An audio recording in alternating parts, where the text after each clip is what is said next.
ሰላም ቤተሰብ እንዴት ናችሁ? ደህና ናችሁ? እኔ እግዚአብሔር ይመስገን በጣም ደህና ነኝ። እንግዲህ እንኳን ለመድኃኒታችን ለኢየሱስ ክርስቶስ ጥምቀተ በዓል በሰላም አደረሳችሁ የኔ ውዶች ማለት ነው። ይሄ ፊቴ አባብጡ ምናምን ስታዩ ምን ሆና ነው እንዳትሉና ከትላንት ወደ ማታ ትላንትና ማታ ይሄን ነው ማለት ነው። ከዛ ሌሊቱን ሙሉ እያስቀደስን ውለን ዛሬ ወደ 2 ሰዓት ምናምን ነው ወደ የተመለስነው ወደ ቤትና ምንም አልተኛው። ፊቴ እንደዚህ አብጦ ስታዩ እንትን እንዳይሉና እንኳን ፊት አይደለም እግሬ ሁሉ አብጧል። የሚገርማችሁ ፊቴ እንኳን እንቅልፍ ማለት ነውና አንድ ሰው አስባችሁታል ሳይተኛ ሲያድር በጣም እንትን ይላልና ለዛ ነው ያው እንደምታውቁት ዛሬ አቡዳቢ ያው እኔ ያለሁበት አቡዳቢ ነው፣ ግን አሌን ነበረ ጥምቀት የተከበረው። ዱባይ ያላችሁ ዩኤኢ ያላችሁ ታውቃላችሁና ጥምቀት ነበርን ትላንትና።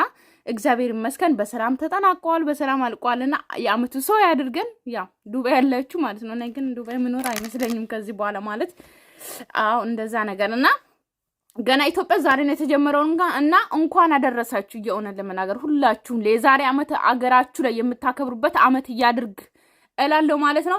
እንግዲህ ትላንትና ብሩኬ ስለነቃ በጣም ደስ ብሎኛል። ወደ ቤትም ስለተመለሰ እግዚአብሔር ይመስገን በጣም ደስ ብሎኛል። ብሩኬ እንደዚህ ስላየው ደስ ብሎኛል። እንኳን ለቤት አበቃ ማለት ፈልጋለሁ። ነገር ግን አንድ ነገር መናገር የምፈልገው ነገር መጀመሪያ ላይ አብዛኛው ጊዜ ካያችሁት ማለት ነው እስቲ በደንብ እዩ የቡታጅራ ዩቲዩበሮች ማለት ነው ሁሉም ማለት ነው የሆነ ነገር ሲፈጠር ከሚስታቸው ጋር ወይም ደግሞ ከፍቅረኛቸው ጋር ሲጣሉ አገርን ጥሎ የሚሄድ የሆነ መፍትሄ ያደርጉታል። ታውቃላችሁ አሁን ብሩኬም በቃ ከአገር መውጣም ይመስለኛል ምናምን እያለ ነውና ባለፈው ጀምሮ ነው የሚለው ሲጀመር ማለት ነው። አንድ የመዳን ቀሞች ምናምን አሉ መሰለኝ ልውሰድ እያሉ ቴክስት የሚጽፉትና ምንድነው የሆነ ሰው ይሄ ነገር እኮ ለኛ ምንም የሚያስተምር ነገር የለም። አብዛኛው ኢትዮጵያኖች ፍቅረኛሞች ተጣልቶ ያቃሉ፣ ባለትዳሮች ተጣልቶ ያቃሉ። ነገር ግን ኢቭን የሆነ ማላቸው ለሆነ ነገር ተፈጥሮ ካልሄድኩኝ የሚል የለም። ወይ ደግሞ አንቺን ትችሽ ከሀገር ወጣለሁ የሚልም ፍቅረኛም የለም ባለትዳርም የለም እኛ ሀገር ውስጥ ማለት ነው። ነገር ግን እናንተ ከየት አምጥታችሁ ይሄንን ድራማ እንደምስሩ አላውቅም። ሁላችሁም ነው በቃ ለምን ውጪ የሆነ ካናዳ፣ አሜሪካ፣ አውሮፓን ሳጠሩ ድራማ ሰርታችሁ አታውቁም። እኔ እንጃ አላውቅም። ለእናንተ ቀላል ሊሆን ወይስ ሰው እንዲወስዳችሁ ፈልጋችሁ ይሁን አላውቅም። ማለት የመዳን ቀም ብር ልካለ እናንተ አዋታ ስለምትወዳችሁ የሷን ልብ ስለምታቁ የሆነ አዋታ የሆነ አለ አይደለ ብር ልካ ልትሄዱ ፈልጋችሁ ይሁን ምኞታችሁ እየገለጻችሁ ይሁን አላውቅም። እና ብሩኬና ሃይሚ ብቻ ሳይሆን ሁሉም ነው እንደዚህ የሚያደርጉት ማለት ነው ሁሉም ዩቲዩበር። እና እንግዲህ ብሩኬም ዛሬ እንደዛ እያለ ነበረ። ተጣልታችሁ ከአገር መውጣት ብቻ አይደለም መፍትሄ ማድረግ ያለባችሁ ማለት ነው። ስትጣሉ አገር ውስጥ ሆናችሁ መታረቅን መፍትሄ አድርጉ። እና አላቅም ምንም አልተፈጠረም። ብሩኬ ከዚህ በላይ ባናሸሻል ከዚህ በላይ ባናሸሻል ሁሉንም ነገር ብንናገረሽ በቃ ማለት መጀመሪያ ለጋሽ የተናግራችኋል። ስለዚህ አሁንም ተናገሩ አለቀ። ግን ይሄ ትልቅ ሰው በቃ ብሩኬን በቃ ጨክነ ትልቅ ሰው ማስገባት ጀመርክ ድራማ ውስጥ ማለት ነው። የእውነት እናትን ማስገባት ጀመርክ። ግን እሳቸው ያው ምንም አያውቁም። ግን በዚህ ልክ ማለት እሳቸውን ባታስገቡ ደስ ባለን። ነገር ግን ያው ለጋሽዬ እንደነገራችሁ እንግዲህ ለእሳቸውም ንገሩና ያስታርቋቸው። ምንም ይለውጠው ነገር ላይኖር ይችላል። እንዲኖረው አይደለም ወጣ ጊዜ እውነቱን መናገር አለብን። ምንድነው እኔ እስከ ዛሬም ልደብቅሽ አልፈለግኩም ነበረ። ግን ያው ብታቂ ደስ ይለኝ ነበር ሁሉንም ነገር። በአንዳንድ ነገሮች ምክንያት ተለያይተናል እና ብሩኬ ተለያይተናል። አንድ ላይ ቁጭ ብላችሁ እና ብሩኬ ተለያይተናል። እንደማትለያዩ እኮ የታወቀ ነው። አሁን ብሩኬ ሄዶ ለጋሽዬ እኔና ሃይሚ ተለያይተናል። ሃይሚም ደግሞ አሁን እዚህ ጋር ደግሞ ለብሩኬ እናት መናገር ያለባት ደግሞ ሃይሚ እንደሆነች አደረጉ ማለት ነው። አዎ እሺ ነው አታልፊም ሳይሆን ማወቅ አለበት። የራስ ጥፋት ምኑን ነው የምትይኝ? በእግዚአብሔር አሁንም እዛው ላይ ነሽ አንቺ። የተለያየንበት ምክንያት አለ አይደል እኮ አሁንም እዛው ላይ ነሽ ነው አንቺ። ኧረ ንገሪኝ እባክሽ። ስታይ የራስ ጥፋት ላይ ነሽ አሁን። እሺ ተው፣ የራስህ ጥፋትም ይሁንም አይሆንም የተፈጠረውን ነገር በሙሉ ንገራት። አንተ መሳቀቅ የለብህም። ደስ ያለሽን ንገሪያት። ደስ ይበልሽ፣ ደስ ያለሽን ንገሪ። ብሩኬ ያጠፋው ጥፋት ነው እኮ እዚህ ጋር እኮ እናትየው እየሰሙ ነው አይደል እንዴ? አሁን እዚህ ጋር ደስ ያለሽን ንገሪ፣ ደስ ይበልሽ ነው እንደዛ ሳይሆን አንተ ያጠፋው ትክክለኛው ነገር ትናገራለች እንጂ አንተ ያላጠፋውን ወይም ደግሞ ሌላ ነገር ነግራ ወይም ደግሞ ልክ እንዳላጠፋ ሆነ ደስ ያለሽን ንገሪ፣ ደስ ይበልሽ ማለት የለብህም። ገባ አይደለ? ጥፋቱ የራስ ነው። ኦኬ እዚህ ጋር መናገር ነበረ እንደዚህ ማለት እዚህ ጋር ግልጽ አድርገህ መናገር ያለብህ ራስህ ነህ ብዬ አስባለሁ። ሃይሚ ሰጥቶን ማለት ነው። ሲቀጥል ሃይሚ የሌለውን ነገር ስታወራ ወይ እንዳላደረክ ነው አሁን እዚህ ጋር እየሆንክ ያለው አንተ። ምክንያቱም እንደዚህ መጥቼ ነበረ ከ6 ወር በፊት እንደዚህ፣ ነገር ግን የድሮ ፍቅረኛ እንደዚህ አረገዝኩ አለች። የኔ ልጅ እንዳልሆነ ነግሬያት ነበረ። ሃይሚ ግን ልትስማማ አልቻለችም። በዛ ምክንያት ነው የተለያየ ነው ብለህ አትናገርም ለእናትህ? እሺ ሙሺ ብሩኬ በአንድ ነገር ተወንጅሏል ማለት ተወንጅሏል ስልሽ በእንትን ሳይሆን ይሄ በወንጀል ስራዎች ምናምን ሳይሆን የሆነች ልጅ አንቺ ላታውቂያት ትችያለሽ፣ ግን የመጀመሪያ ፍቅረኛው ካንተ አርግዣለሁ ብላ መታለች እና አንዳንድ ነገሮች ደግሞ እኔ እንዳምን አድርገውኛል። ቀልድ ነው ይመስለው ግራ ገባ። ኧረ እኔ ልጅማ ባስርጄ እኔ እፈርምለታለሁ።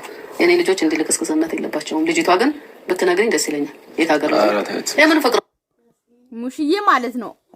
እኛም እኮ ብለን ነበረ ብሩኬ እንደዚህ አይነት ነገር እንደማያደርግ እናቅ ነበረ። ነገር ግን እሱ ልክ መጀመሪያ አካባቢ ፍንጭ ሰጣንና እኛም ተናገርን። ሁሉም ሰው የተቀየረው በዛ ነው እንጂ ብሩኬ ምንም እንኳን እርሱ አይደለም የወለዱት እናቶት አይደለም ኦዲየንስ ራሱ በ10 እጅ ፈርማለሁ ብሩኬ እንደዚህ አይነት ነገር አያደርግም ብሎ ነበረ። ገባችሁ አይደለ? እኛ ነው ደግሞ ያለ ስትማር ነው ወይስ አሁን ነው ከየት መጣች ናት? አትሳቅ ነገረኛ አንተ። አይ ሙሽዬ ታዩ ችግር የለም ያለፈ ነገር እሱ ብትልም እኮ ምርመራ ይመረመራል። ችግር የለም። ምን ይመጣል? እኔ አይደለም አልኳት ላይ አላምንም ማለች። በቃ አንቺ ለምን አላምንም አልሽ? ብሩኬን አታምሪ። እሷን ታያት 7 ታርግዝ አረገዘችም 2ም 3ም ታርግዝ የኔ ልጅ አያረግም ብዬሻለሁ። በቃ አንዴ ነው ንግግሬ። ግን እኔ ቢወልዱልኝ ነበረ። ግን እንደዚህ አይነት ነገርማ የለበት። ያውም ይሄ ልጅ እነዛ ያላረጉትን ይሄ ትንሽ ልጅ አያረግም። አዎ መቶ ያኔ እኛ ወደዚህ ወደ ቡታጅራ እንደመጣን ከ6 ወር በፊት መተህ ነበር አይደለ ስትለው፣ አዎ አግኝተህ ተገናኝተናል። አዎ ስለዚህ እኔ ደግሞ የተሰማኝ ነገር አለ። አንደኛ የመጀመሪያ ፍቅረኛው ናት ማለት መጀመሪያ ላይ ፍቅር ሲጀምር ከእሷ ጋር ጀመረው፣ ግን ተለያይቶ ነበረ። ታውቂያታለሽ? ነግሮኛል። ልጅቷን ራሱ ነግሮሻል። ስለ ልጁ አባት አትናገሪ። ስለ ልጁ አባት ሳይሆን እንደ እዚህ ጋር ማለት ነው። ብሩኬ ደግሞ ነገሩን እንደጀመረችው ትቀጥል። ከዛ በኋላ ደግሞ መጨረሻ አካባቢ ነው የልጁ አባት ነኝ ብሎ እየመጣው። ስለዚህ እርግጠኛ አይደለም ደግሞ ማንም ወንድ መጥቶ እኔ የልጁ አባት ነኝ ስላለ ብቻ መናገር የለም። ገባረል? ስለ ልጁም አባት ተናገሪ ሳይሆን ገና መቼ ጨረሰችው? ኦኬ አሁን መጨረሻ አካባቢ ገና የልጁ አባት ነኝ ብሎ ለመጣ ወንድ ደግሞ የልጁ አባቱንም ንገሪ። ስለ ልጁ አባት ለሞንጀል ነው ነኝ በእናቴ አይደለም። የልጁ አባት ነኝ ብሎ የኔ ልጅ መጣ። እሺ ነው ጓደኛዋ ነው ፍቅረኛዋ ነበር አላምንም አለች። የሱ ያንተ ማለት ብሎ ልጁ እየጣለ ነው። ከዛ በኋላ እሺ በቃ ያንተ ነው ብላ ገገማለች። ልጅ ገገማለች። እዚህ ማርያም በሰላም ትፍታትና ምርመራ ጋር ትወሰዳለች። ከዛ በኋላ የኛም ከሆነ ችግር የለም። ጥሎሽን ከጣለችብህ በራሷ ትችለዋለች። ዝም ማለት እሱ። እናንተ ግን ሁለታችሁ መጣላት የለባችሁ። አንቺ እሷን አምነሽ ብሩኬን መጣል የለብሽ። ተለያየን ምናምን ምንድነው የሚለያያችሁ? ለማን ነው ክፍተት የምትሰጪው? ስንት ቀን ነው የምናገር? ሰላምንም ዞር ባይልኝ እኮ ማለት አግኝቷታል እኮ ልጅቷን። መገናኘቱ ስለምን አይተሻል ነበርሽ? እንዴ አሁን የብሩኬ እናት ራሱ ማለት ነው አይተሻል ወይ ነበርሽ ወይ ብሩኬ ሲያገኛት ምናምን እያሉ ነው ማለት ነው። ልጆት ራሱ እኮ ነው አፉን አውጥቶ አግኝቻታለሁ ከ6 ወር በፊት መጥቻ አግኝቻታለሁ፣ ነገር ግን ምን እንዳደረኩኝ አላቅም ያለው። እንዴ እሱ ካለ በላይ ሃይሚ እንዴት ትመን? አግኝታታል አላገኛትም? አገኘኋት ማለት አስረገዝኳት ማለት አይደለም። ቀጥታ ተናገር። አግኝታታል አላገኛትም? አግኝቻታለሁ። በቃ እንደዚህ ነው መመለስ ያለብህ። አየሽ ሙሽ አግኝቷታል። በቃ እኔ እንድጠራጠረው እንዳላምን ያደረገኝ ነገር አለ። እሺ ከዛስ ጭራሽ ይባስ ብሎ ደግሞ በፊት መጥቶ ማግኘቱ እኔና እሱ ስንጣላ እሷ ጋር መጥቶ መደበቁ አልበቃ ብሎት ጭራሽ ደግሞ ከመጣንም በኋላ እኔ እሱን አንተን ትቼ አልቀርም እዚህ አብሬ እሄዳለሁ ብዬ አብሬው ተከትዬ በመጣ ገና እንደመጣ እሷን አገኛት። ለምን? ምንም ያገናኝ በቃ የተፈጠረው ነገር ይሄ ነው። የጠፋሁበት ምክንያት ይሄ ነው። በቃ እዚህ ቤት ምክንያቱም አንቺ እንዴት ልታምኚ ቻልሽ ነው። እኔ አሁን በአንቺ ላይ የምፈርደው ብሩኬ ያደርጋል። ይሄ አግኝት ያው በጭንቀት ምክንያት ነው ምናምን። ቤተሰብ ሰላማችሁ ይብዛልኝ። ወዳችኋለሁ፣ አክብራችኋለሁ። እሺ ባይ ባይ። በአዲስ ቪዲዮ እስከምንገናኝ ቪዲዮን እንግዲህ ገብታችሁ ሙሉን ማየት ትችላላችሁ። ነገር ግን እሙሽዬ ራሱ እያገዙ ያሉት ለብሩኬ ነው ብዬ አስባለሁ። ምክንያቱም ያምነው ራሱ ነው ልጄ ነው ማለት ልጄ ባይልም ራሱ የኔ ልጅ ካልሆነ ግን በኋላ ምናምን ብቻ ብዙ ፍንጮችን የሰጠው ብሩኬ ራሱ ነው። ሲቀጥል መጥቶ እንዳገኘ ተናግሯል ራሱ ነው። እና ብቻ አብዛኛው ጊዜ ደግሞ ብሩኬ የሚናገረው ማለት ነው ማስተካከል ያለብን በቃ የራስሽ ጉዳይ ብለው ደግሞ እናት አጠገብ ላይ እንደዚህ ጥልሃት መሄድ ራሱ አልነበረብን። ብዙ ጊዜ የራስሽ ጉዳይ ማለት ትወዳለህ። ሲቀጥል ደግሞ ወደ ውጭ ማለታችሁን ትታችሁ ማለት ነው ብዙ ነገር አብራችሁ ፈታችሁ መኖር ትችላላችሁ። ባይ ቤተሰብ ሰላማችሁ ይብዛልኝ።